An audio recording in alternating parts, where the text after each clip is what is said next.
Welcome to Zestful Aging, where I interview inspiring and fascinating women who talk about their projects as well as their own lives as evolving women. I'm your host, Nicole Christina.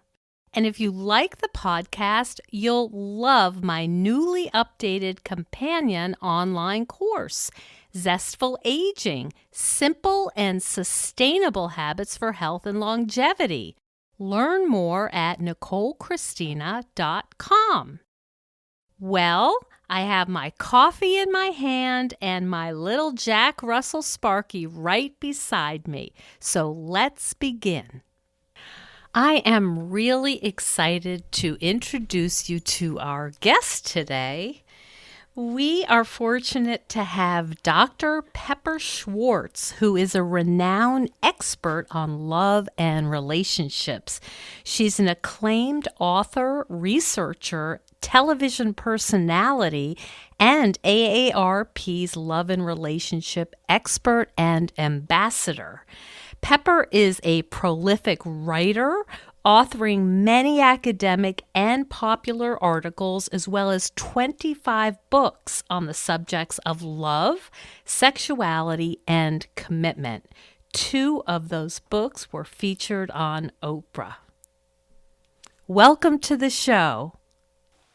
Thank you. What a nice introduction. Appreciate that. You're welcome. You have really been prolific, and I love the way you have done both your scholarly work as well as been consulting to online dating sites, AARP, and you've also been accessible to just the mainstream folk.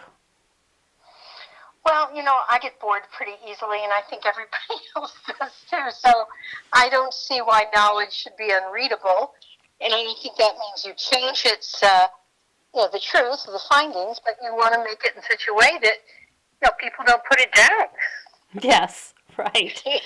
I haven't seen you answer this question, although I'm sure you have before, but I'm curious how love became a subject of interest for you.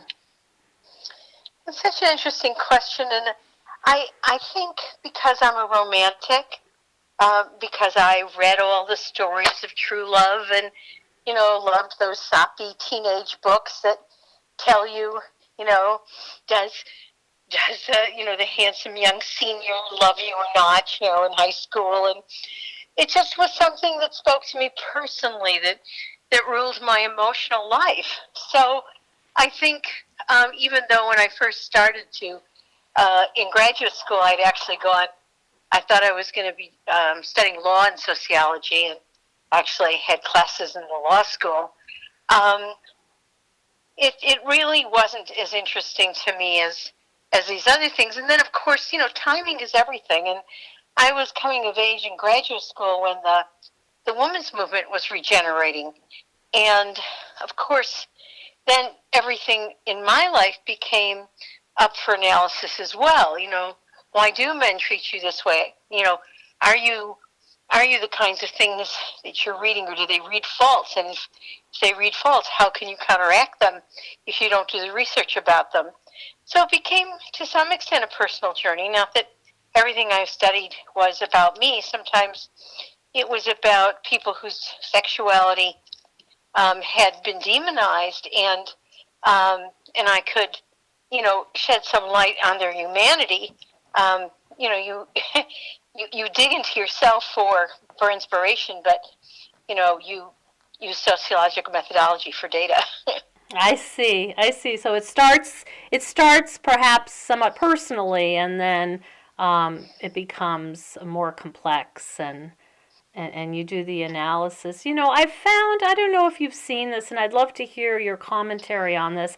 I sometimes see college students in my practice, and I'm struck by how confused and just without a map to what a romantic relationship looks like. Is that something you found in your work as well? I wouldn't confine it just to teenagers. Mm-hmm. I Okay. really wouldn't. I think that most people, I don't know if it's most people, but an enormous number of people have no idea what they really want, what it will really take to be a partner to someone as opposed to a passionate lover. Um, and I think in a situation, I think more to the good than not, where there's so much choice in who you will be and how you will conduct your life, and when or if you'll have children, and what kind of balance you want that with your work, and what will it mean in terms, what does intimacy really mean? What does it require of you? My parents' generation didn't worry about intimacy. They worried about survival, and they worried about being ethical people in a difficult world, and various things like that. But we have, as someone else has written about, I think quite elegantly, um, we ask more and more of relationships while we give them less and less. We're busy. We're following our own careers. We have 90-hour work week. We go to school as teenagers, and you do 52 sports, and you have very little downtime, and you don't get to know the boy next door and all that. So it's Mm-hmm. we ask more and have less time invested. Is that one of your take-home messages, that it requires more intentionality to be in a mutually satisfying, loving relationship? Absolutely. Absolutely. These things do not prosper on automatic pilot. And if you thought, that getting in bed was the beginning of the best, it's just the beginning of the work. And if you want to do it, of course, a lot of people, have sex and then kind of run. But if you really are trying to put together something that will promote you for a lifetime, um, it's going to take a lot out of you, and you better be intentional about what you want to give it. Wow, that's a really different than I think many people, sort of think, well, it's supposed to happen naturally or organically, and it doesn't really, does it? Well, I think, excuse me, I think attraction happens organically. Mhm. You see someone across the room, and there's something there. You don't know why sometimes, but there's something there, and that's a good beginning. I mean, I think attraction, I think wanting somebody is really great. But then the question is, how do you get someone to know you in a way that makes you feel safe and admired? And how do you give them that same thing, even when there are things that are unexpected, things that are disappointing, things that need to be dealt with that aren't as wonderful as that first charge of recognition of mutual interest? Mhm. And it's that next stage where um, you really have to ask yourself to be a grown up, not just, and I mean grown up in the sense of maturity as opposed to chronology, because I know 80-year-olds that are grown ups, and a grown up asks that they don't flee, they're not reactive, they can discuss things, they examine their own part in anything, and they Mhm. try to solve problems as opposed to run from them. They try to see if they're solvable, Mm. which is, not all of them are. I'm not saying that everything is solved by communication. Sometimes there are things you just have to accept because the rest of it's really good. Sometimes there are irreconcilable differences. Um, Mhm. but for many people, I have a feeling that not a feeling, I'm sure from my own experience and research and work with couples, that they have no idea how to discuss something in a way that makes it likely to have a positive result for both people, that makes them feel like they've grown together by learning how to manage that relationship. That requires intentionality. It requires a much lower level of reactivity than I see in people. Mm-hmm. Reactivity is, I say, just to the listener here, I say, gee, I wish you wouldn't put your clothes on the floor. Just, I really like a neat house. And instead of saying, let me think about that. Why is that important to you? And let's talk about it. The reaction is, oh, you think I'm a slob? Well, you're worse than I am. Or what about what you said to my mother last week? I mean, it's like they're off to the races. Yeah. Instead of saying, well, is it important to have my clothes put away? And why is it important to her? And, what does this mean for us? And, maybe I could consider, hanging up my pants or something. But it's just that we have these fragile and reactive nature, and it's very hard to put together a deep, abiding, supportive, and comforting relationship without being able to get past those first reactions and see who we are and who the other person is. And how would we learn, because those tools are so important. I was thinking both in your partnerships, but also out in the world, and it does seem like those are not really, how shall I say, the most reinforced skill set these days. How do we even learn about that and say, I need to get better at being non-reactive? How does that come about? Do you think people, some of them are fortunate enough to see them, that kind of interaction with their parents, or how do you do that if you aren't really like a psychotherapist or a sociologist? Well, I think, the first way I would say you do it is you look at how your life is going and you say to yourself, is it going the way I want it to? Mm. Do I feel good about the relationships I have? Do I feel like I gave them everything? And, if they didn't turn out, I behaved, in my best self? Have I found someone to love that I feel is worthy for me? Do I, even if a relationship didn't last, was it with the right kind of person? And, did that blow up? Am I proud of the way that blow up happened or how I acted afterwards or during it? If you don't have positive answers to all that, I go to if it isn't broke, don't fix it. Mm-hmm. And if you know it's broke, why continue it? Mm-hmm. So saying, okay, maybe when I asked all those questions of myself, I don't have the partner I want. I don't really like the way I reacted there. It didn't solve the problem. I'm angry, and I'm scared that the relationship isn't going to be what I want, and I'm not having a good time here, and it looks like the same old thing's going to happen. And if I feel that way, then that to me is the time for a creative revision. Mm. Okay, it is not working. What could I do differently?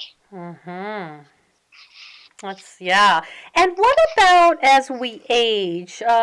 What are the other things we should be thinking about as our kids may be launching? As people will say, all of a sudden I looked across the table and I thought, wow, here we are, and no distraction of, do I take my kid to football? Do I have to do this? Do I have to do the play? No, we're just sitting here because the children are launched and it's awfully quiet.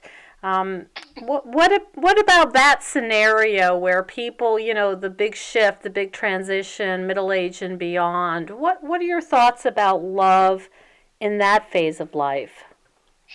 That's a great question, because I feel that we're always organic, we're always changing, we're always someone different than we were, even if we're partly the same.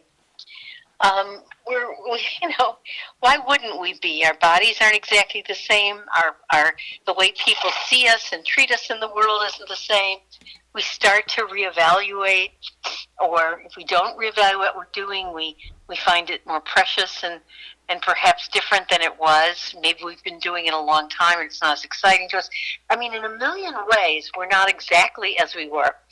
So trying to have a relationship exactly as it was isn't particularly a wonderful concept. Mm-hmm. And so I think the idea is, basically to understand that we seem to be an animal that really likes new things. I mean, why buy a new blouse when we have enough blouses? Why buy a new car when the old one still works? We do these things because we like new. We do. So the idea being, well, how do you make this relationship continually new? And there are very easy ways to do it. I think you say that to people and they go, oh my God, she knows me so well, I know him so well, how are we going to make it new? You learn a new thing together, you take a new trip, you make love in a new room, you consider some things you've never considered before, you give each other more space, you give each other less space. I mean, whatever it is, there's a lot to be done and to be tinkered with. And if you're quiet, it's because you have nothing new to talk about. When you would bring some, oh my God, this new person in the office, or I just had this spat with the person I work with, or I don't really like my job. I don't like this house. I mean, whatever it was, you were doing things and bringing them home. Well, if you entered into a situation where you actually don't have much new that's interesting to talk about, that should be a clue. Like time to have things that are fun or challenging or interesting that are worth discussing. I love that. Do you want to give us some examples that we may not have already thought of, the fun and challenging? What are examples from your work or even your life that you want to talk to us about? Well, I mean, I would first generally, then I'll say, my own approach to this. But in general, for example, you take a class together. Mm-hmm. On World War II, you don't know anything. It's interesting to you, but you don't really know much about it. Or you take a film school class where you learn about filmmaking and you discuss films and treat them like art and worth of discussion. Or you decide to take your dogs and show them and do agility training. Or whatever is something that would be fun. I mean, it's interesting. I have a close woman friend who retired from being head of gynecology and obstetrics at a big hospital. And what she did is something she really always wanted to do. She went to the Humane Society and she gets dogs in shape for adoptability. She's a foster mom. Yeah. Wow. She is. But and maybe she couldn't have done that when she was a big shot doctor, but she doesn't care about being a big shot doctor anymore, Mm-hmm. And I think that's one of the things as you get into middle age and you start to have some choices. It's not all about the kids anymore. Get out of the slots that your parents told you had to be in, or that you told you had to be in, and then experiment and see what's fun and intriguing. But you do have to have something new to talk about. Mm-hmm. Yeah, that makes so much sense. It makes so much sense. Do you think that there are misconceptions about loving partnerships as an older person? I think there's plenty of misconceptions. I think people think they're supposed to be easier than they are.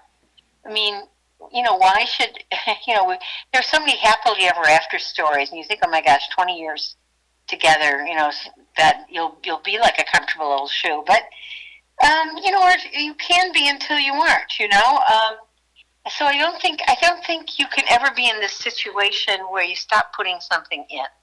You stop using the best of you. You stop being innovative or energetic in service of the relationship. And I mean, not stop ever. I have a friend of mine who just turned 90, and she had a 40-year marriage that she thought was great. Her husband died, and of course that was a grave sadness for her. A couple years later, she decided, well, I want to start dating. And she did. She went online. She learned how to look for some companionship. She found somebody. Actually, found a couple people, but she found him at I think she was not quite 80 when that happened, and she's been with him for the last 10 years. And she said to me, I loved my ex-husband very much, but I've never been in love like this. Wow. And they're both quite wonderful. He's an ex person pretty high up in a very large firm when he was still working. Of course, he doesn't work anymore. And she did something very ambitious in her own area of education. And the thing was that they didn't try and reestablish exactly who they'd been. They just went for somebody who was really intriguing and fun to be with. And the other myth is, just telling on her a little bit, making sure I don't identify her too well. I had these people at a party, and I have another friend who has no shame, and she was talking to this woman. She said, well, do you and this guy have sex? And my friend looked at her and said, of course.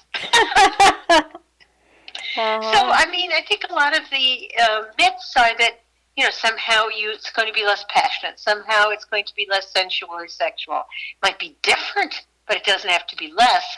Somehow you wouldn't have as much fun as you're older. Somehow you couldn't try new things when you're a good deal older. We are so self-limiting in ways that just don't really make sense for us or anybody else.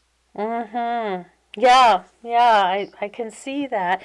I remember reading an article a long time ago about you, and I think it was when you were starting to get involved in some of the consulting for online dating. And correct me if I don't have the facts. So it might have been in the Atlantic. But you talked about that was a while back. I remember you talking about big values and how you're thoughtful about choosing a mate. In other words, someone may not have the same hobbies, but they have the same sort of basic values as you do. Am I remembering correctly, that kind of equation that you talked about? Well, I don't exactly remember what I talked about, but that does sound like me, so I'll accept it. I do think it's a matter of values rather than exact hobbies. My husband, who actually we just got married last year, but we've been together for 12 years. He's an exercise fanatic. He's a black diamond skier. He he sculls in the morning, and he does windsurfing. Oh, and goodness. He plays soccer. He just goes to the gym. It's like a really big part of his life. It is not that big a part of my life. I'm glad that he kind of gets me out and about more than I would, just because it's good for me and I do enjoy it when I do it, but I'm not driven internally the way he is. It's a big part of him, but it's not important in our lives in terms of how the two of us get along. I certainly empower him, or he would empower me to do the things that we enjoy doing. Don't get in anybody's way, but we don't have to do all those things together to be a good relationship. What we have to do is, discuss the world in ways that we find sympathetic. In our case, having similar politics is important.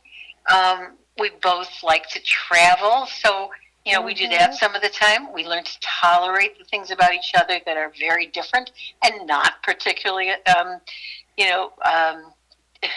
wouldn't order it that way. But, I say, people aren't a smorgasbord. You don't get to pick this and that,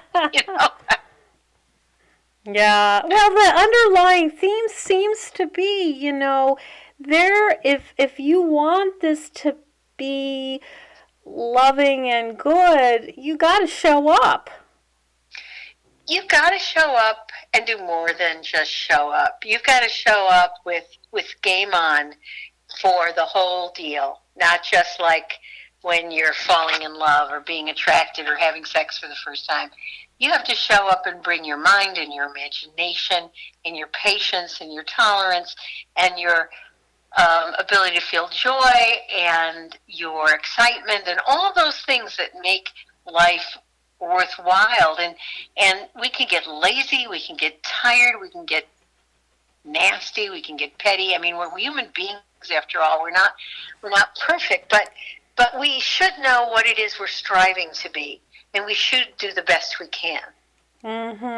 Yeah, yeah.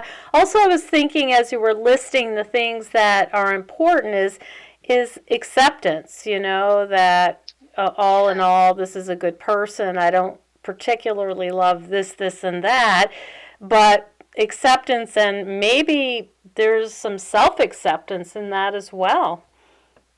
Yeah, I think there should be. I mean, some of these things are very tippy. Yes, you want some self-acceptance. There are things you cannot choose. I'm small. I'm never going to be tall. I better kind of accept that, There are things you cannot change. But, for example, let's say you may never be, to use my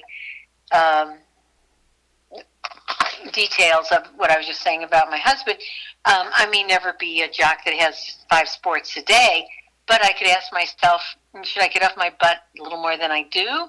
And the answer is absolutely. So, okay, let's develop that part of yourself more. I hate the sentence. The sentence I hate most in the world is, that's just the way I am. I hate it. I hate it in anybody at any time, because it means like we're some kind of signed, sealed, delivered, closed box. And that's just not a good way to look at the world. It's not a way to grow. It's not a way to maybe enjoy things. And it's not even a good route to acceptance, because there's, we will require, for us to be loved, somebody's going to have to accept parts of us that aren't lovely. And for us to love someone else, we're going to have to do the same. But part of what we admire in somebody is if they do grow, at least in some ways. Not always, but some ways. And you cannot grow if you have that's just the way I am kind of mentality. What is the, where do you think that you have been most influential in your work in teaching people how to be in relationships? You've done so many things. You've written, you've been an ambassador, you've done all these kind of things. And I know you've been on television, or is there a particular role that you have or you've had that you think really helps people understand what's required? Well, that's a tough question. I think it's more of a general positive outlook to who you could be and how much better your relationship could be, and that you can still be a sexual being even if you stop that for a long time, and that you are better and stronger and more able than you think you are in relationships and in yourself. Yeah. Oh, okay. Do you want to give us a couple strategies for couples from one of your latest books? Well, I think, how much time have we got? You're in charge here. Well, I think I think for one thing we could just start out with, avoid snarky comments. These sort of drive-by shots that people are doing each other. Gee, that's a nice color on you, not like the black you usually wear. Right? I'm thinking about John Gottman's work, and I'm sure you're very familiar with that. But that whole disdain, disrespectful, eye-rolling thing is not a real, that's not going to get you too far. And but the one that I'm mentioning is the one that really I think is so common. You give a compliment, and then you modify the second clause so it doesn't feel like a compliment. You really handled that well. But, and I was surprised. I mean, And then they don't understand why the person didn't like the compliment. Okay.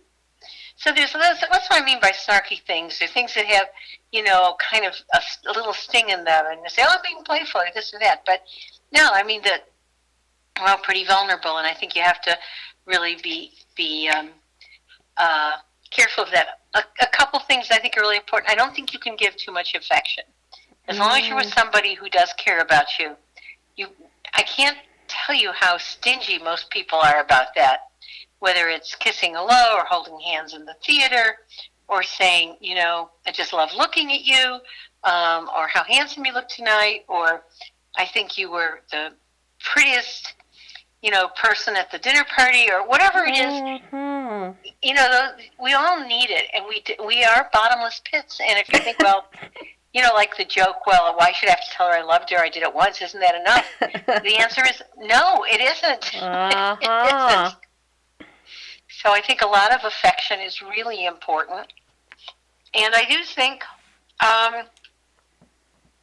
looking for ways to show your partner you have their back. That repairs a lot. For example, and there's little ways that I think people could do it they don't think of. You're at a dinner party. Your partner is just not as articulate, let's say, as you are, or as outgoing.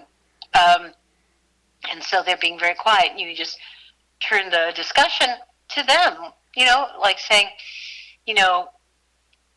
John has a lot of experience with that. The other day I saw him, fix something that I was going to, that I'd already, put in a corner to throw away, and he's just got such a great mechanical mind. How do you know these things can be fixed, honey? Throw the ball at them, include them, show their expertise, show something that's respectful and interesting, help each other out. I remember talking to my doctor many years ago, and we were talking about her very long. It was her anniversary, and she was married for a number of years, and she said, "People ask me what my secret is, but basically my secret is we're nice to each other." And I thought that was very sweet. Yeah. Well, and the other thing in one of her books, I say is, mind your manners. Part of being nice is saying thank you and please, and that was kind of you. Excuse me, but could I say something? I mean, all of those things we tell our kids to do, and then we don't do them with each other. And just because you're married to somebody doesn't mean they don't need all of that. That is a recognition of the other person's dignity. Yeah. It's these little interactional things. It's these things that show affection, show appreciation, recognition, taking care of them. Those are the things that add up. I mean, a trip to Paris isn't bad either, mind you, but but you can't do that as much. And by the way, the trip to Paris won't be nice if the everyday hasn't been nice. Yeah, right. That's really important, I think. I agree with you. The idea that when the doors close, we can, just treat each other very, that whole familiar and, I don't have to be polite to you because I have to be so polite to everyone at the office. It just doesn't cut it. No, it doesn't. And that goes with physical things, too. If you were going on a date, would you, brush your hair? Well, did you brush your hair for the day at home on Sunday? Did you put on the makeup for your guy? Or do you only do that when you go out?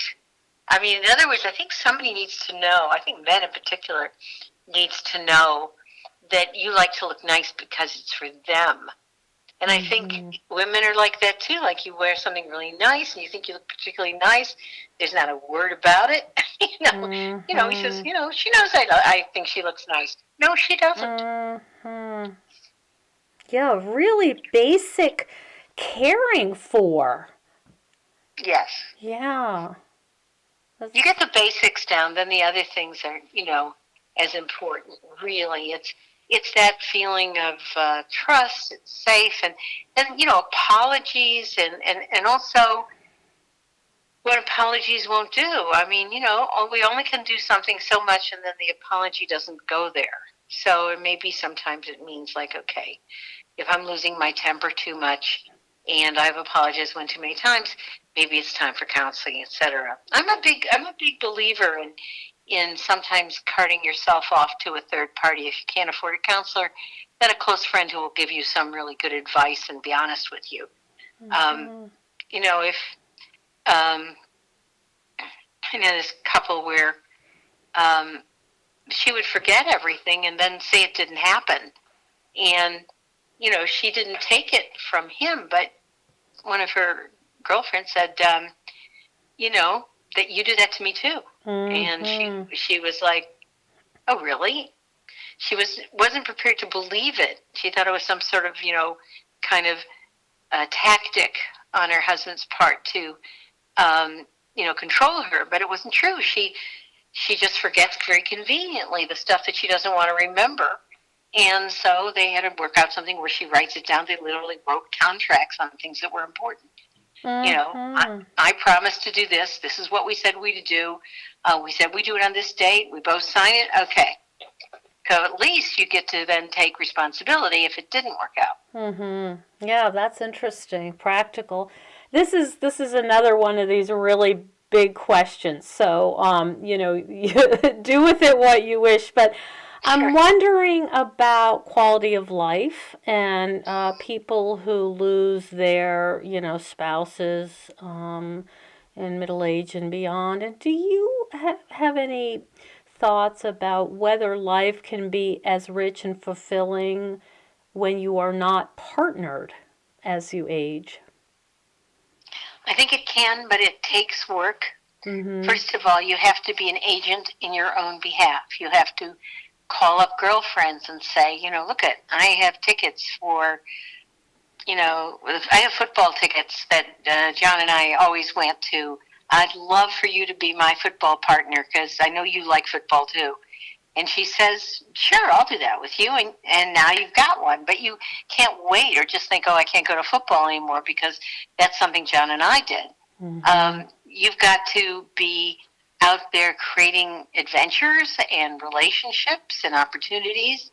And then being single can be absolutely as much fun as being with a partner. In fact, it can sometimes be more fun because some people are very much held down by their partner who won't travel or won't do the, go to the National Geographic lectures or et cetera, et cetera, et cetera. So you can, if you make sure that you do the things you love, and you make sure that you find someone to do with. And if you don't have anyone who likes that, there's always these clubs, these meetup events, Mm-hmm. these groups that are built around like opera lovers or whatever. And Mm-hmm. maybe all your friends hate opera, but you love it, and Mm-hmm. so you go and join the group. Mm-hmm. Mm-hmm. Because close friendships are truly wonderful things. Mm-hmm. I have several good friends, and we tell each other we love each other all the time, and it makes it's wonderful because we do love each other. It's not a sexual love, but it's a deep and profound love of that other person and what they mean to you and how they enrich your life. And that's one of those special things that no one needs to go without, but they have to put themselves out there. Mm-hmm. It does take some courage. It does. But, if you look at the alternative, alone watching the same TV program every night, Mm-hmm. that's not so great. But I think one of the things people have to realize is almost everybody could use another person in their life. You know, I mean, people like people, and they all find it difficult to reach out. We're all shy in a certain kind of way.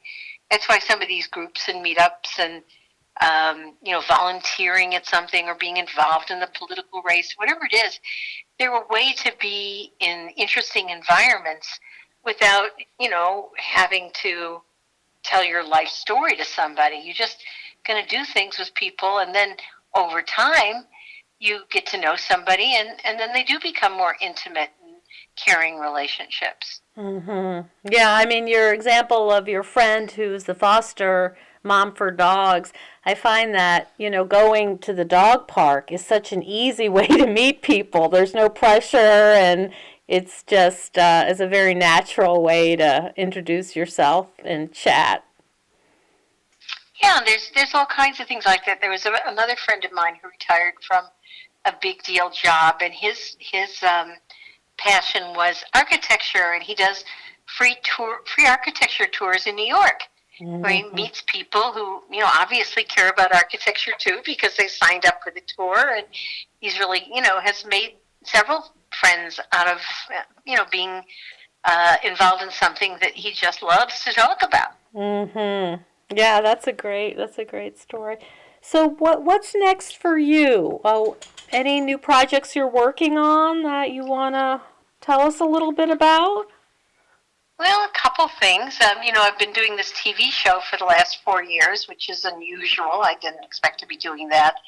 Called Married at First Sight, where we arrange marriages. It's on Lifetime television, and I think we're going to write a book about it because we've learned so much, my colleagues and I. Hmm. So that seems to be something that might happen. I've been doing a few startups with people.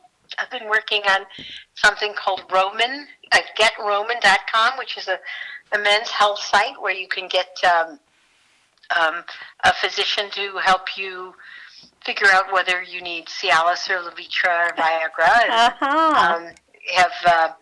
have that delivered to your door. But I think it's great, because that's been so stigmatized, and there are many men who need that help who don't do it. So Get Roman has a 26-year-old CEO who he talks about quite frankly that he had heart problems as a young man and had to take the heart medications that made him on and off again impotent, and so he wants to reach out to other people, young men as well as older ones, who have these issues but don't do anything because they're so embarrassed about it. I love this, let's build a barn world we're in. I have another friend who's creating something called Pulse, which is a machine that warms lubricant, and so it's very hygienic, comes in a little pod, so if you use it for sex, it's really warm and nice, and you don't have some cruddy little top of a bottle to use. Um, and I think she's going to, license it to gynecologists, which would be really nice to have warm exams rather than cold steel. I just think there's so many things in the world that are good ideas, and whether or not they come to fruition or whether or not they become the next Facebook is less important than how much fun it is to bring something worthwhile to the public and see what happens. Well, you're following your own advice. You're doing things that are fun and probably a little challenging. Absolutely. I really like being on a curve where I'm learning, and I'm not a professional, and I'm learning how to do it because, it's exciting to figure out, how to get a message across about something I don't normally talk about, how to build a gizmo and make it, out there to the world. Yeah, I think one wants to be a part of the moment of history one is in. This is Mm-hmm. one for entrepreneurship. It's one that has got a lot of technology in it. It's one with mass communication and reconfiguring networks. It's available. All you have to do is kind of step inside and see what's going on. Mm-hmm. Yes. Um, where is the best place for our listeners to find you? It sounds like there's many, many places, but is there a particular one you'd like to tell us? Well, there is a drpepperschwartz.com. They Okay. can, send messages from there. Mm-hmm. I actually have a place called placesforpassion.com. We wrote a romantic travel book, and so Places for Passion, if they want to know something about, creating romantic environments. They can definitely find me at marriedatfirst.com, but drpepperschwartz.com I think is the best. Um, and I definitely respond to people when I can. Mm-hmm. Yes, I think that's how I found you. Well, actually, also through Stephen Loring, but Oh, and his documentary, it's a Age and wonderful Lust. documentary. It really is. It really is. I so appreciate you sharing all of your experience and wisdom and giving some tips to our listeners about how to have partnerships that feel more rich and positive and mutual and satisfying. I think it's a really important topic. Well, thank you. I appreciate that. I appreciate you giving a moment to thinking about this as sort of lifelong learning and lifelong relationships and getting older and seeing lots of good stuff within that. You know, getting older is challenging, but it doesn't have to be boring or lonely. Thank you so much for listening to this episode of Zestful Aging. If you like the podcast, please pass it along to a few of your friends. And I love to hear from my listeners. Drop me a line at NicoleChristina.com. See you next time on Zestful Aging.